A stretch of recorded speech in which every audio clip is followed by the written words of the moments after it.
أعوذ بالله من الشيطان الرجيم بسم الله الرحمن الرحيم رب اشرح لي صدري ويسر لي أمري واحلل عقدة من لساني يفقهوا قولي. محترم خواتین، السلام علیکم ورحمۃ اللہ وبرکاتہ۔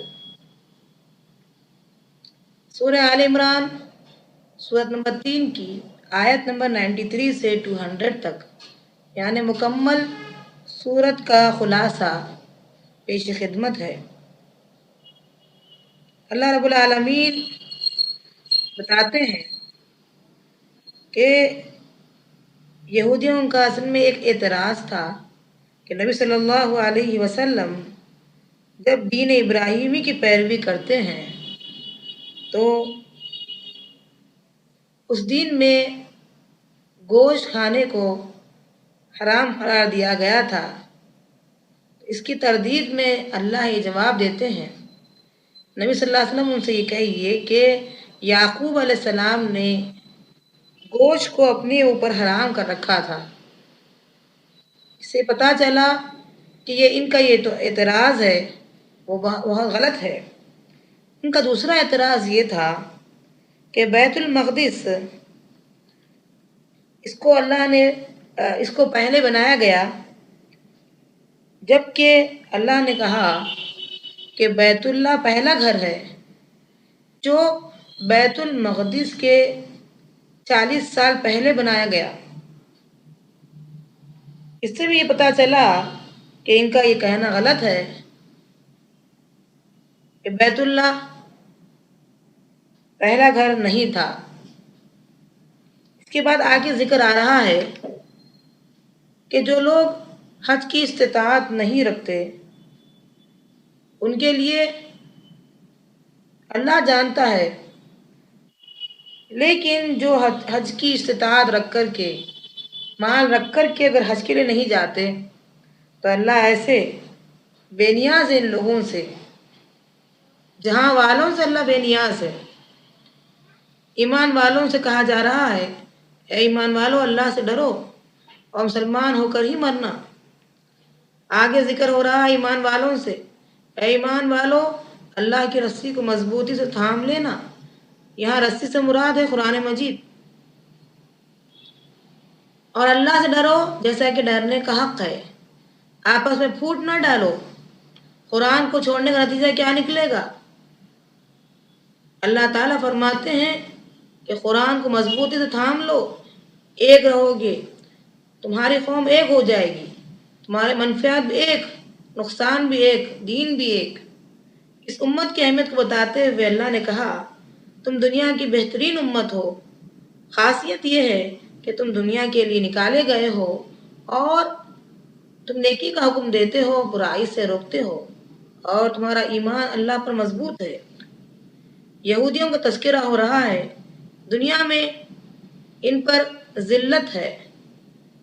جو کچھ بھی اللہ کے رحم و کرم پر اور نام پر، امریکہ اور برطانیہ کے رحم و کرم پر، یہ لوگ جو قائم ہے ان کی حکومت فلسطین میں اسرائیلی نام سے، بس یہ اللہ ہی کے رحم و کرم پر ہے۔ آگے ذکر ہو رہا ہے کہ خرچ کرو، جو لوگ بھی دکھاوے کے لیے خرچ کرتے ہیں ان کی کھیتی یہیں کٹ جاتی ہے۔ اس کے بعد غزوہ احد کا ذکر ہو رہا ہے، وہ منظر پیش کیا جا رہا ہے کہ جب صبح ہوئی تو مومنوں کو آپ صلی اللہ علیہ وسلم نے قتال کے لیے یعنی جنگ کے لیے بلا رہے تھے۔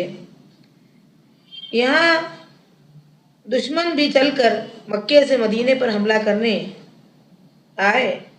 مدینے کے قریب ایک پہاڑ ہے، اسے احد کہا جاتا ہے۔ کافروں کا لشکر بھی آیا۔ نبی صلی اللہ علیہ وسلم کی یہ خواہش تھی کہ مدینے کے اندر رہ کر دفاع کریں، لیکن مسلمانوں نے کہا کہ آگے چل کر دفاع کریں گے۔ نبی صلی اللہ علیہ وسلم نہ چاہتے ہوئے بھی نکلے، منافقین بھی تیار ہوئے، آپ کے ساتھ نکلے۔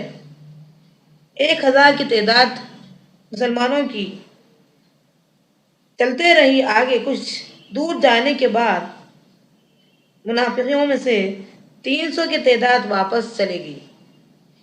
اب مسلمانوں کی تعداد 700 رہ گئی۔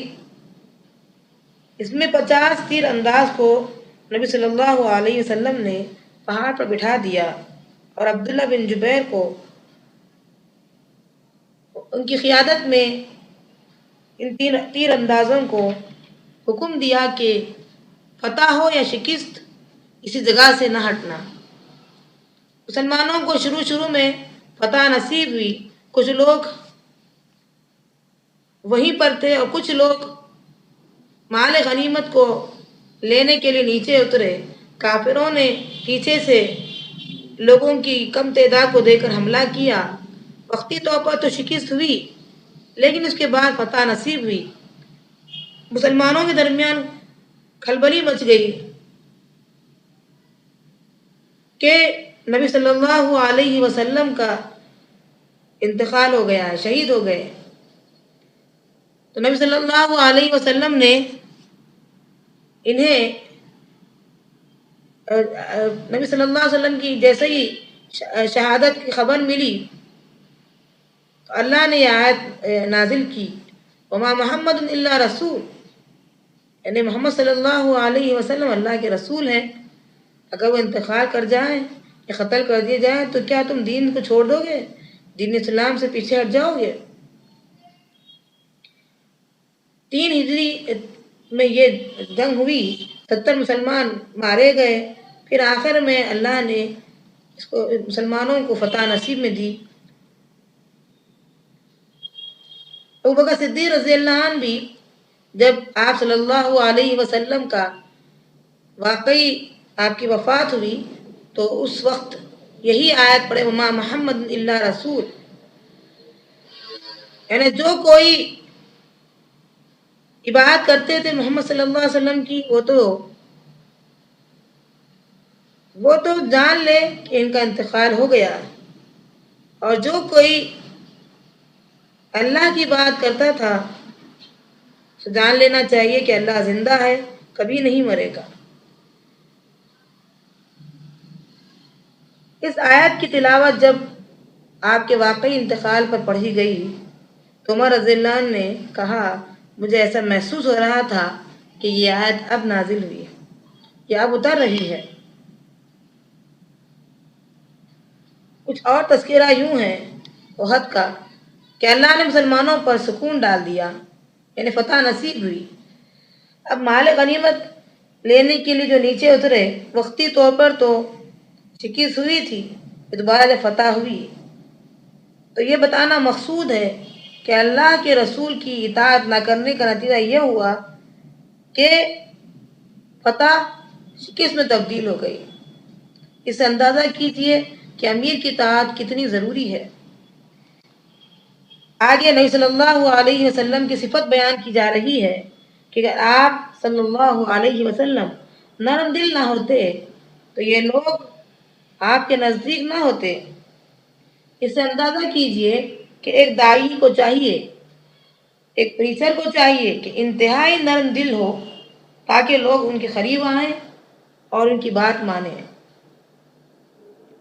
آگے تذکرہ ہو رہا ہے کہ کام پر جب ارادہ کر لو کسی بھی کام کا تو اللہ پر بھروسہ رکھو۔ ایک اور بات یہاں بیان کی جا رہی ہے کہ شہید کو مردہ نہ کہو۔ اپنے رب کے پاس وہ زندہ ہے اور انہیں روزی دی جاتی ہے۔ کیسے روزی دی جاتی ہے وہ اللہ کو پتہ ہے۔ دنیاوی زندگی کی طرح وہ زندہ نہیں ہے۔ اگر وہ زندہ ہوتے تو جنازے کی نماز نہیں پڑھی جاتی، اور اگر زندہ ہوتے تو میراث تقسیم نہیں ہوتی۔ نبی صلی اللہ علیہ وسلم کی آگے یعنی اہمیت بتلائی جا رہی ہے کہ اللہ نے مومنوں پر احسان کیا کہ انہی میں سے ایک نبی کو پیدا کیا جو انسان تھے۔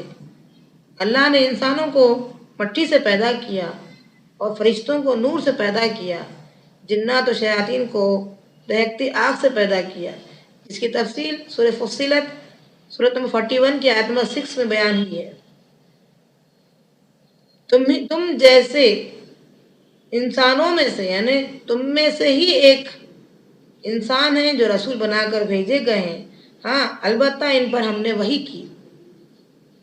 اور آپ سے پہلے جتنے بھی رسول آئے ہیں وہ بھی انسان تھے. انسان گوشت پوشت اور مٹی سے بنا ہے، جبکہ فرشتے نور سے بنے ہیں.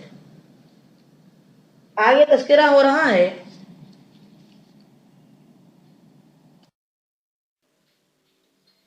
مال والوں جو مال اپنا جمع کر کے رکھتے ہیں اور یہ سوچ رہے کہ یہ کام اچھا ہے، یعنی مال جمع کرنا ایک اچھا کام ہے، ہرگز صحیح نہیں ہے.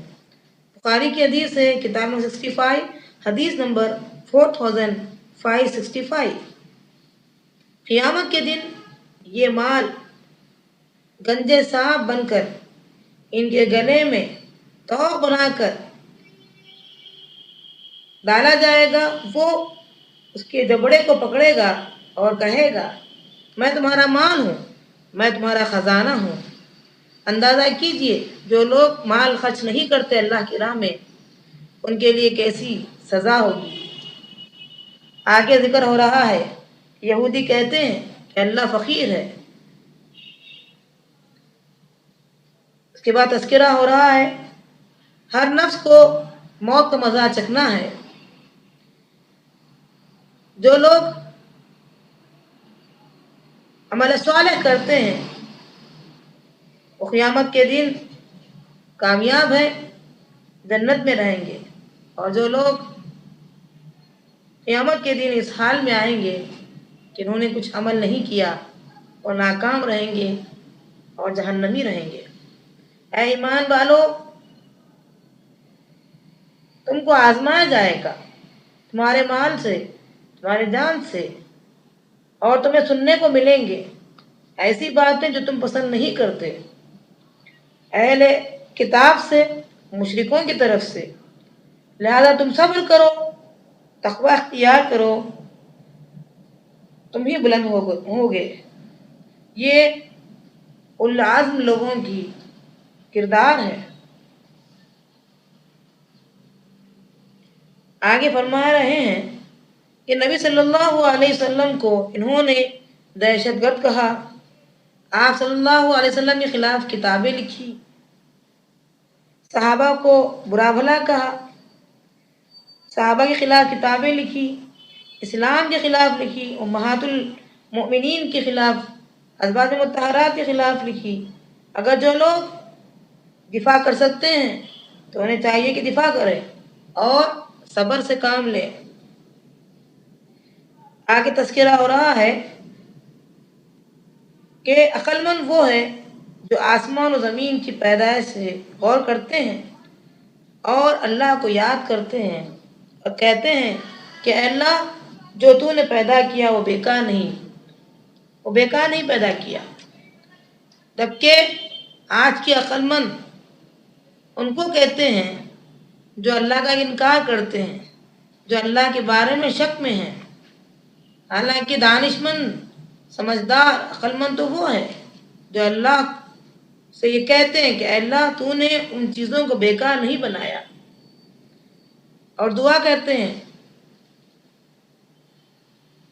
کہ اللہ تعالیٰ ایسے نیک اعمال کرنے والے مرد ہو یا عورت، ان کے اعمال کو اللہ ضائع نہیں کرے گا، پورا بدلہ دے گا. اور نبی صلی اللہ علیہ وسلم کو تسلی دی جا رہی ہے کہ کافر لوگ دنیا میں جو اچھی حالت میں نظر آ رہے ہیں، شہروں میں گھومتے پھرتے ہیں، ان کی تجارت بھی اچھی نظر آ رہی ہے. آپ دھوکے میں مت رہیے، یہ چند وقت کی زندگی ہے، دھوکے کا سامان ہے، تھوڑا سامان ہے.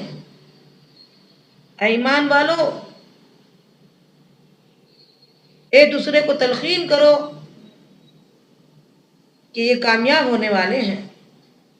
اور ان لوگوں کے لیے جو کافر ہیں، بظاہر زندگی ان کی بھلی معلوم ہوتی ہے، اچھی لگتی ہے، ان کے لیے جہنم ہے.